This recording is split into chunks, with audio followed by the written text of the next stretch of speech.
Your parents came here in 1922. What was Lacoochee like in 1922? And you weren't even born yet, Oh, right? yeah, I was born in 1925, but Lacoochee was a little rough and ready redneck sawmill town. And when I say rough and ready, that's just exactly what it was.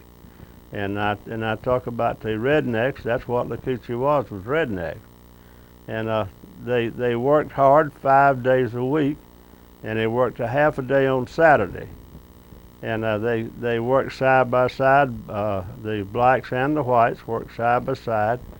And there was absolutely, in the years that I came up, it was no animosity between any of them, and there was no problem. They worked hard. They worked 8 hours a day. They got paid 10 cents an hour, and even though $4.40 a week doesn't sound like much now, it was a lot of money then. On Friday nights that's when the rough and ready would come in. They would get a few beers in them and get a few fights in them and get a few knives stuck in them. And then Dr. Cannon for a while and Dr. Walters later on would patch them up. Monday morning they'd get on the same truck and go back to work. Was that the plant back there, the old plant where the folks worked? They had three plants. They had the one you see behind me here is a crate mill. They made wire-bound boxes that shipped Florida fruit all over the world. And in the mill, the biggest mill was a sawmill, which they made cypress boards out of. And the cypress lumber was shipped everywhere too. And then they had the planer mill. The planer mill is the one that put the surface on the boards that they sent off. Cypress was a well-liked product, and it went everywhere. Now, you mentioned the way the housing was set up, and it's very nicely done in the photograph. Do you want to point out some unique things about the photograph that really give a sense of the way life was back in the 20s? Well, it was a busy area. We had this is the boss's row right here, and that's where the superintendent and the foreman stayed. And it was not separate, just the way that the better houses. This was the pay office. They paid Friday. They paid $4.40 in cash. In cash. In a little envelope. I'll show you one in a minute. And every man got his money, and that was it. The commissary, is this building right here. That was the commissary, and they sold food to the employees with a little book. And this is the white quarters, and then right here, right next to it was the colored quarters. And in the town of Lacoochee, if you can see it a little bit, this is the town of Lacoochee back here. That one particular building was a two-story building, and it was run by a guy named Greek Starius. And the reason they called him Greek Gus, he was a Greek, and Gus was his name, and we had one from Trilby named Gus also, so they dabbed him as Trilby Gus. That's how we kept our two Gus's apart. These houses all back here, all in back of it was individually owned houses. And the thing about it is that they didn't have any water, and they didn't have any lights. The mill company all had water and had lights, and the individual houses didn't have very much. There wasn't very much lighting then, and water was with a spigot, with a pump, not with a spigot. You had to pump your water. And when Florida Power back in those days was a ruling power company, and if you wanted power, you had to pay for the poles and pay for the wire and guarantee them so much revenue a month, and nobody could do it. $4.40, you didn't have much money left over. So most of Lacoochee lived on kerosene and firewood. There's some old Model Ts in that picture, I see. So Oh yeah. Very few people had cars back then. No, there wasn't but about 4 cars in Lacoochee that I can remember altogether. And back in the 20s when I was coming up, And very few. People got around on horseback. Well, the horseback was popular with those who had horses, but 80% of those people walked. they would walk to the mill. The houses were close enough they could walk. They'd walk to the mill, and those that walked used to carry a dinner bucket with them, or carry a bag of sandwiches or lunch meat or something, because they didn't have time to walk home and walk back. You said that aside from this booming industry, moonshine was a big business. Oh in Lord, Lacoochee. yeah, that was one of the #1 businesses in Lacoochee. They'd come up there on Saturday night and Friday night, and they'd park their wagons and mules on behind the business district, and sometimes they got a little intoxicated, and they'd put them in their wagon and hit the mule or the horse, and the mule or the horse would take them home. One of them went as far out as Clay Sink, which was 6 miles away. You have a really wonderful photograph of your father's general store. They called it a drugstore, but it wasn't drugs. It was patent medicine and a little bit of everything. The way he devised the store was when he opened the store, he had different things, and then the wives and the husband would say, "Abe, why don't you put this in? Abe, why don't you put that?" Well, if you got enough Abes, why don't you? He would put it in the store, and that's how he devised what he was going to do. Let's go see the store. Okay. Cities were impacted by the Depression. What was Lacoochee like during the Depression?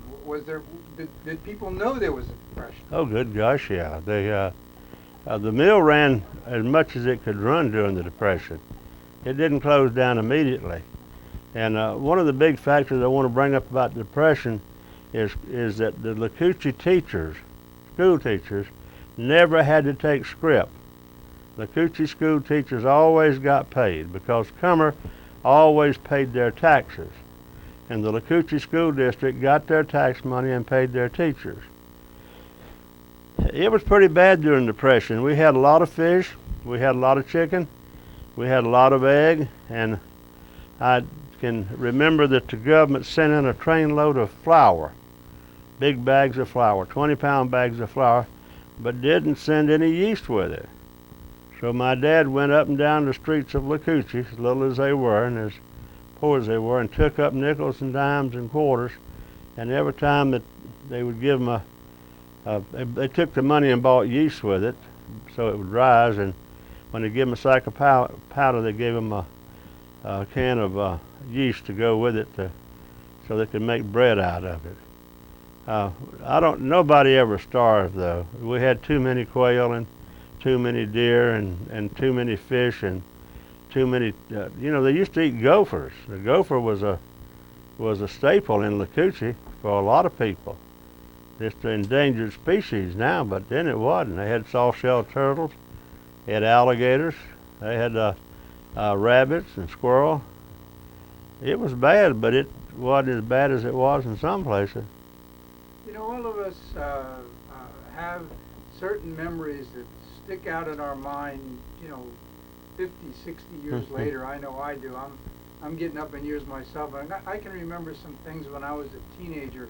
What really sticks out in your mind, something that would come to mind as an activity or experience you had here when you were young, that gives you a sense of the flavor of the community life at that time?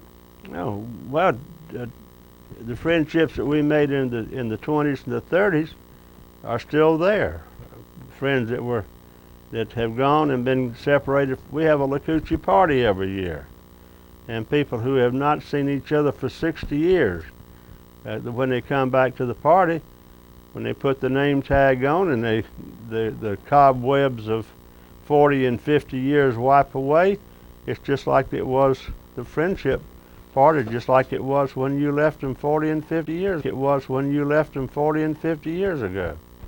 People don't understand that you have to be part of that community to understand it. You can't just come in and say, hey, I got to feel for Lacoochee. You've had to grow up together and fought together and played baseball together and gone to school together and been friends for those years.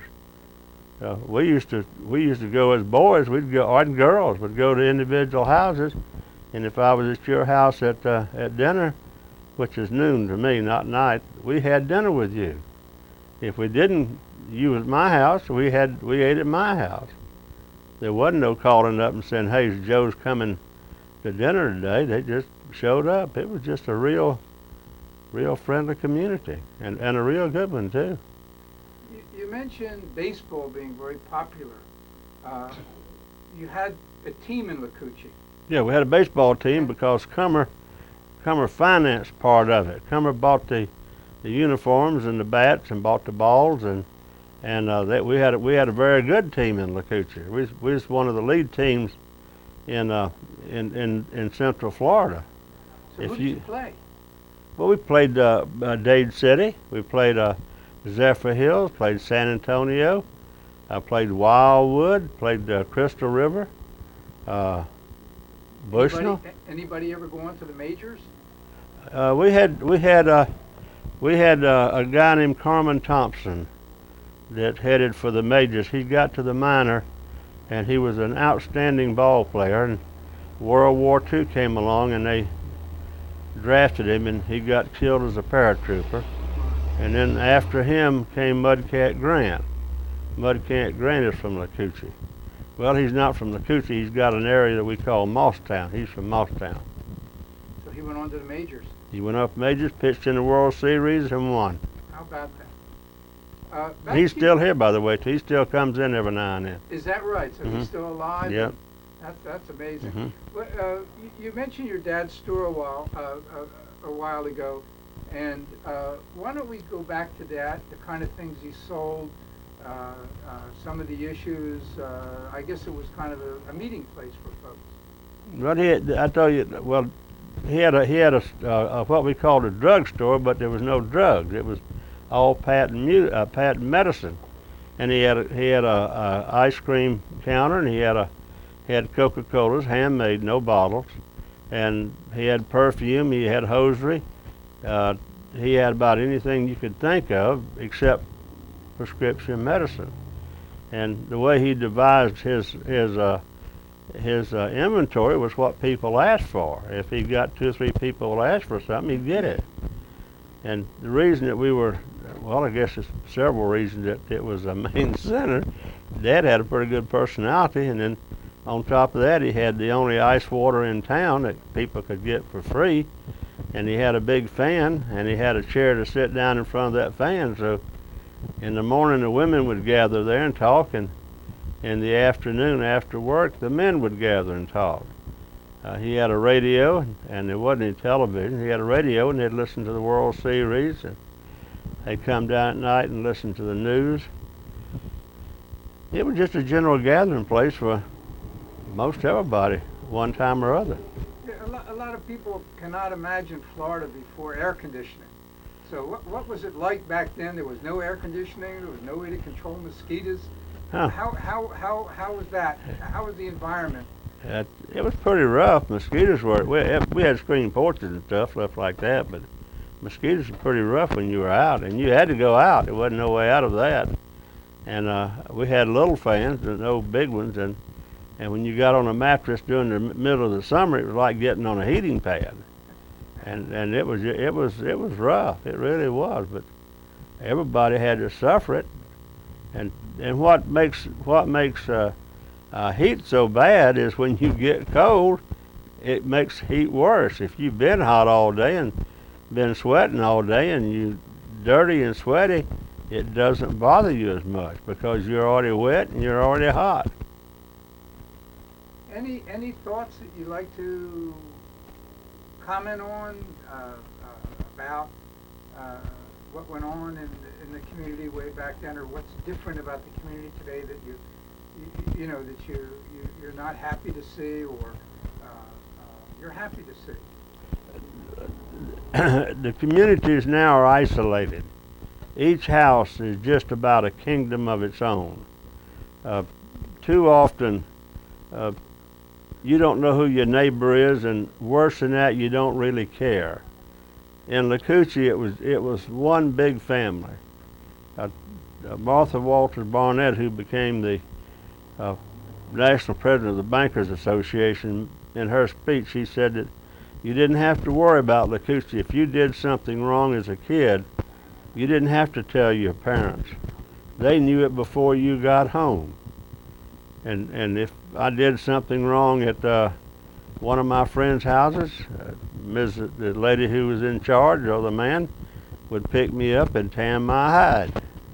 And it usually was 2 for 1. If, as kids, if one of us got a spanking, the other one involved also got a spanking. It was kind of an equal opportunity spanking association.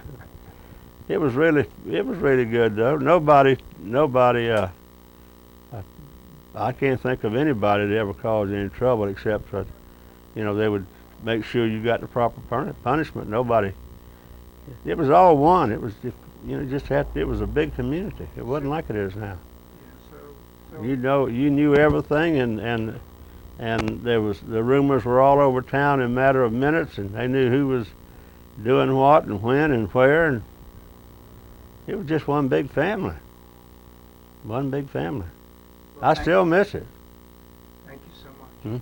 Thank you. Am I a movie star now? You are a movie Are you star. going to put me on the Walk of Fame? Yeah, but you gotta do one thing for me. You have to sign for me. Fishing boats over there. Yeah. That's right. And- Well, sponging too. Sponging. Not in Hudson. Not in it's Hudson. up in Tropic Springs. Okay. Well, no, but okay. Go ahead. There's And then there was a in sponge Newport, industry. up there. Newport Richie, they were trying to make it into the second Hollywood The of movie America. capital right. of Florida. Yeah, and it didn't work, but we had a payroll. Wow, I gotta take Dade City had a payroll. That's what made us different from anybody else. We had a payroll, 1,400 people. Yeah. That was a considerable amount of people in that time. That was a great payroll too. Yeah. More beer. We'll be in touch. Jenny was gonna be on.